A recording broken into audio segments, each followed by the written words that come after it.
Saudações, meus amigos e minhas amigas. É muito bom estar aqui novamente com vocês, meus irmãos, minhas irmãs, podendo levar aulas sobre vários assuntos de religião e esotéricos e daí para frente, né? Procurando fazer com que expandam as vossas consciências, né? Aproveitando, não esqueçam, inscrevam-se no canal, dê um positivo, não custa nada, ajuda o canal. Eu não estou aqui para ganhar dinheiro, né? Mas quanto mais pessoas souberem sobre o que falo, é melhor, não é? Compartilhem os vídeos para que mais pessoas possam saber. Cliquem no sininho negro para que recebam mensagem de quando posto vídeos, né? Vamos seguindo na segunda parte da aula sobre a Gênesis, o princípio sem fim, onde mais à frente eu vou explicar. Outra coisa, se você não entende o que digo, por gentileza, fique calado. Não é? Por que me criticar? Não vai resolver nada e mostra apenas sua ignorância. Não ensino para agradar a todos. Aliás, isso é impossível. Mas para aquele que está no caminho do acordamento, que está buscando a libertação da prisão mental, em cuja maioria da humanidade se encontra. Se você acha que sabe muito, eu lhe digo, não sabe nada. Como eu também não sei. Quem disser que sabe é mentiroso e falastrão. Ou então, faz o seguinte, faça vídeos para ensinar quem não sabe. Ensine o que você sabe, em vez de perder tempo com críticas, que só serve para inflar o seu próprio ego. Ok? Então vamos lá. Eu parei no capítulo... Não, desculpem, já logo de cara, não? No versículo 16. Então vamos para o versículo 17. Deus os colocou no firmamento do céu para iluminar a terra. Contradição, pois firmamento e céu são as mesmas coisas. E a consciência ilumina a terra, ou seja, a mente humana. 18. Governar o dia e a noite e separar a luz das trevas. E Deus viu que ficou bom. De novo. Significa fazer o equilíbrio entre o bem e o mal. E separar, como já foi dito, o acordado dos que dormem. E te garanto, esse Deus bíblico não viu nada, não sabe nada, inocente. Versículo 19. Passaram-se a tarde e a manhã, esse foi o quarto dia. No oculto significa os 4 elementos da natureza, pois falam do homem encarnado, aos quais o humano está submetido, ou seja, água, fogo, terra e ar. Isso está vedado na Bíblia, mas é, dentro do esoterismo, muito difundido. Versículo 20. Disse também Deus, encham-se as águas de seres vivos e voem as aves sobre a terra, sobre o firmamento do céu. Significa as almas vivendo aqui, na matéria, nas águas impuras. E aves são os espíritos em outra dimensão, que é chamada de céu. Versículo 21, mas vamos tomar um cafezinho. Servidos? Versículo 21.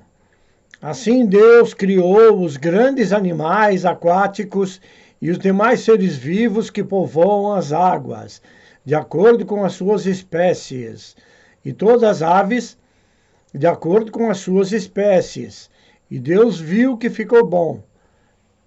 Sempre isso, Deus viu que ficou bom. Que raio de Deus é esse? Né? Vamos lá. Grandes animais representam aqueles de consciência aberta para ensinarem, de acordo com suas espécies, já explicado.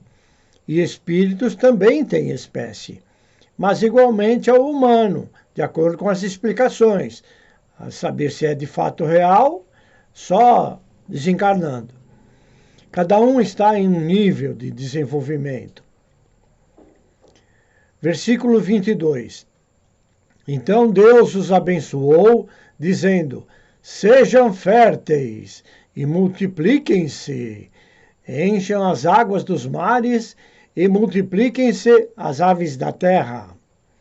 Esse Deus não abençoou nada. Se fôssemos abençoados, creio, não estaríamos, no geral, passando por dificuldades. 80% pelo menos 60% da população mundial, em dificuldades diversas nessa presente encarnação, pela escuridão da falta de conhecimento e entendimento, sem que tenhamos uma definição do porquê e para quê e qual a finalidade, como eu sempre repito, né? Aí falam da lei de causa e efeito, falam da lei do karma. Causa e efeito, eu acredito, a lei do karma está ficando duvidosa. Mas, em todo caso, vamos lá. Versículo 23. Passaram-se a tarde e a manhã. Esse foi o quinto dia. De novo, as forças da natureza, porém agora submetidos à luz da consciência desperta, que representa a quinta força, ou ainda a elevação da alma, que na simbologia oculta é representada pelo pentagrama, ou estrela de 5 pontas, com a ponta virada para cima, ok? Se ela estiver virada para baixo, é o ser humano ainda que dorme. Muitos dizem que é a estrela satânica, né? Bom, versículo 24. E disse Deus: produza a terra seres vivos de acordo com as suas espécies, rebanhos domésticos, animais selvagens e os demais seres vivos da terra, cada um de acordo com a sua espécie. E assim foi. Conseguem perceber a repetição? Não sou eu, é o que lá está escrito. Ou seja, o texto da Gênesis na Bíblia. Isso é encher linguiça. Tudo se cria, no meu credo, na minha crença, que tudo se cria e se criou no mesmo momento. O restante veio acontecendo. E do mesmo princípio. Perceberam o princípio? Versículo 25.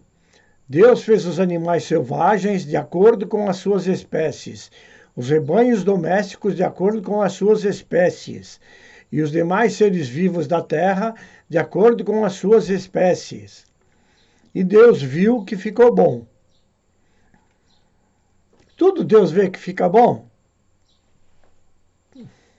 Quer dizer que ele não sabia se ele estava fazendo uma coisa boa ou ruim? Aqui vou fazer algumas indagações, como sempre. Para que foi criado um animal selvagem, carnívoro, peçonhento? né? Os rebanhos domésticos, se é proibido comer esses animais, né? E o homem, é claro, que não respeita essa lei, então para que criá-los? Né? Convenhamos, quantos animais, insetos, plantas que podemos dizer desnecessárias? Dizem que é parte da natureza. Claro que é, mas ela não precisa delas. A meu ver, provavelmente elas acompanhem as energias vibracionais negativas, a maldade do homem, né, que o humano gera. Pergunto, para que tudo isso? Qual é o experimento que esse Deus ou deuses querem fazer? Né? Versículo 26. Então disse Deus, façamos o homem à nossa imagem, conforme a nossa semelhança, e domine ele sobre os peixes do mar, sobre as aves do céu, sobre os grandes animais de toda a terra, e sobre todos os pequenos animais que se movem rente ao chão. Portanto, provando que eles estão falando do ser humano. Certo? Eis a questão que eu já coloquei em 2 ou 3 vídeos. E vou repetir. Esse Deus não estava sozinho, pois ele fala no plural. Plural quer dizer mais de um. Façamos o homem à nossa imagem e semelhança. Por que ele não disse, faço eu o homem à minha imagem e semelhança? Perceberam? Depois dizem que eu que sou maluco. Ou seja, existiam outros com ele, provando que não é o Criador do todo, mas provavelmente uma raça trabalhando num laboratório cósmico. E de acordo com a leitura da história, não somos iguais a eles. Ou algo está errado. Contam que eles eram de grande envergadura. Portanto, nós somos apenas miniaturas deles. Dizem que ainda estão aperfeiçoando a espécie humana. E por que demoram para intervir? Se estamos melhorando em milhares de anos, então eles não estão manipulando. Como conta essa mesma história de que existe uma lacuna na pré-história da evolução humana, onde, de repente, um Homo erectus aparece como Homo sapiens. Quer dizer, lá atrás ele era energúmeno. Depois ele veio já com uma inteligência, com sabedoria. Não existindo prova alguma de um ser intermediário entre um e outro. Aparecemos de repente, sem contar o homem pré-histórico, provando que fomos gerados por alienígenas e não pelo Criador, pela fonte geradora, pela fonte de luz, que não creio teria nos gerado ignorantes. É por isso que, de certa forma, ele deixa que nós fiquemos aqui, para ver se realmente nós saiamos para o espaço como espíritos de sabedoria, a inteligência plena, desenvolvida. Versículo 27. Criou Deus o homem à sua imagem, e a sua imagem criou esse Deus. Homem e mulher os criou. Não preciso nem repetir, né? Versículo 28. Deus os abençoou e lhes disse, sejam férteis e multipliquem-se, encham e subjuguem a terra, dominem sobre os peixes do mar, repetido, sobre as aves do céu, repetido, e sobre todos os animais que movem pela terra. Percebe como eles repetem muito o texto? A Bíblia inteira é assim. Eu sempre digo para vocês, se você estudar a Bíblia como ela deve ser estudada, chamada pela letra viva ou pela letra oculta, você vai entender que a Bíblia não passa de um livro de, no máximo, 200 páginas. Né? É tudo repetição atrás de repetição. Percebam que eles estão falando do ser humano, nesse versículo. Sejam férteis, quer dizer, façam bastante filhos. E pergunto novamente, para quê? Também entramos em outro fato, o de que o homem interpretou isso errado e fica fornicando desnecessariamente. Pois o significado real é de que o homem deve dar frutos, ou seja, acordar e propagar esse acordamento. Se tornar um ser, a essência divina, não encarnada mais. Ok? Versículo 29. Disse Deus: Eis que dou a vocês todas as plantas que nascem em toda a terra e produzem sementes, e todas as árvores que dão frutos com sementes. Elas servirão de alimento para vocês. Repetindo, 2 são os sentidos. Um é de fato a natureza. Estão se referindo à natureza, ou aos alimentos orgânicos. O outro é a capacidade cerebral que ainda está bloqueada. Ela tem que gerar semente. E aonde está? Versículo 30. E dou todos os vegetais como alimento a tudo o que tem em si fôlego de vida, a todos os grandes animais da terra, a todas as aves do céu, repetindo, e a todas as criaturas que se movem rente ao chão. E assim foi, repetitivo, já explicado em capítulo anterior. Vou fazer o quê? Explicar mais o quê? Versículo 31 e último. Deus viu tudo o que havia feito e tudo havia ficado muito bem, muito bom. Passaram-se a tarde e a manhã, e esse foi o 6º dia. Repetindo, esse Deus nunca foi um Deus, e muito menos o Criador, pois ele fez e viu que ficou bom, mostrando que não sabe nada ou não sabia. Já o 6º dia, pela numerologia cabalista ou a gematria judaica, refere-se ao 6 como o número do homem, ou, ao mesmo tempo, o número da besta. Sim, o homem representa o 666, pois é o 6 repetido 3 vezes, ou seja, encarnado na 3ª dimensão. E lá consta, 6 é o número do homem. Isso está em Apocalipse 13, 18. Apocalipse 13, capítulo 13, versículo 18. Diz assim, aqui há sabedoria. Perceberam? Aquele que tem entendimento, calcule o número da besta, pois é o número de homem.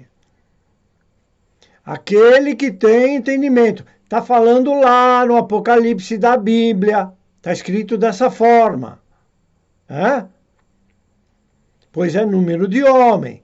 Seu número é 666. Só não entende quem não quer. Simples.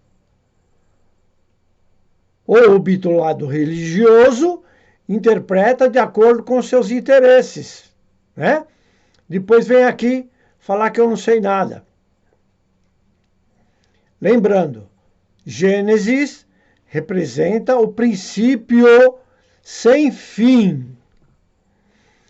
O Gênesis, que representa o princípio com fim, que é o alfa e o ômega, ou seja, fala sobre a encarnação, onde você nasce, que é o princípio, e o fim quando você desencarna. Da mesma maneira, é a representação da roda das encarnações. Um dos símbolos também representante, como fala a Bíblia, o alfa e o ômega.